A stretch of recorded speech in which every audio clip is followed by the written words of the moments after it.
יודע בדיוק איפה הם נמצאים. יודע בדיוק מי לקח אותם. זו תוכנית של 3 שנים.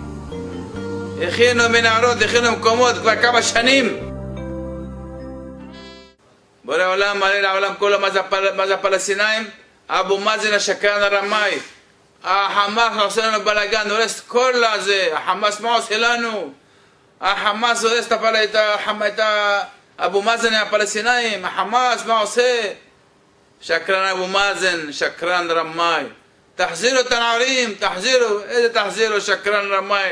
יודע בדיוק איפה הם נמצאים. יודע בדיוק מי לקח אותם. זו תוכנית של 3 שנים. הכינו מנהרות, הכינו מקומות כבר כמה שנים. תשתיות שאף אחד יעלה לדעת שאיפה נמצאים. שמקום שיגידו שאין בו כלום לעומת שהם שמה והם שמה.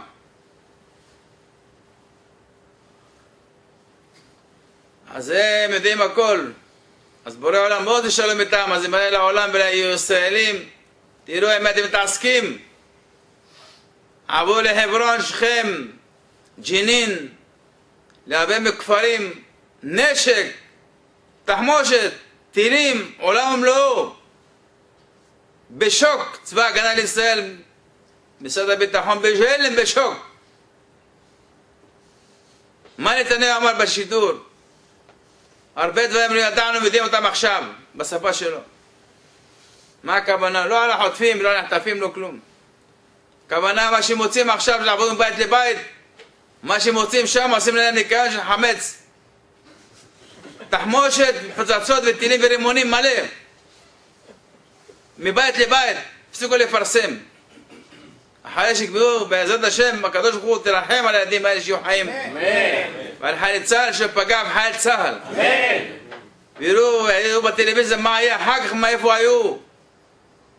כי הם תכננו לעשות בלגן במדינת ישראל, עם כל הבלגן שמסביב, ולעשות כנופיה אחת כולם. וחלק גדול מערבי ישראל שותפים, ערבי ישראלי, שותפים איתם. חלק, לא כולם. שותפים איתם מלא. זה לא פתאום עברו בדרך, מצאו אותם. אלה שליחי הקדוש ברוך הוא, 3 אלה שליחים של בורא עולם, בשביל לגאול את עם ישראל, בשביל הגאולה, בשביל האחדות, בשביל אהבת עם ישראל, בשביל המשיח שימליך אותו, בשביל כל הדברים הטובים האלה. ובורא עולם, מה נע בורא עולם? תשאיר אותם בחיים.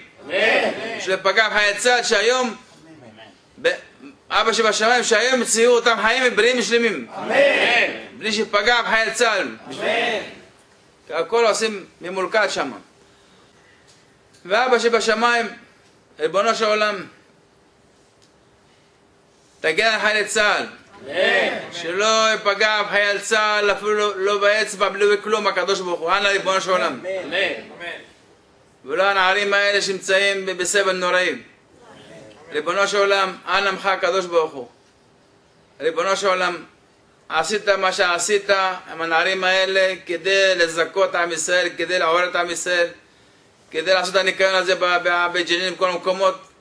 בזכות העמים יש להם זכות הכי גדולה בעולם. אלה צדיקים, הילדים האלה נשמות צדיקים. נטרים, באו לעולם הזה כדי לעשות מה שעשו, שישארו בחיים. בורא עולם עם ישראל תתפלל אליך שאף פעם לא תפללו ככה בעולם. אף פעם עם ישראל לא תפלל כמו השבוע האחרון הזה עד עכשיו, מתפללים אליך ללא אינטרס לעצמם, רק בשביל הילדים האלה וחיילי צה"ל. לא בשביל עצמם, האדם מתפלל תמיד בשביל עצמו, רפואה, בריאות, כסף, כלכלה. תתפלל אליך בורא עולם רק בשביל הילדים האלה שתציל אותם ואת חיילי צה"ל, והאחדות שאתה בעם ישראל והכאב של כולם, ריבונו של עולם, שחיילי צה"ל היום יגלו איפה נמצאים, ימצאו אותם, שימצאו אותם חיים.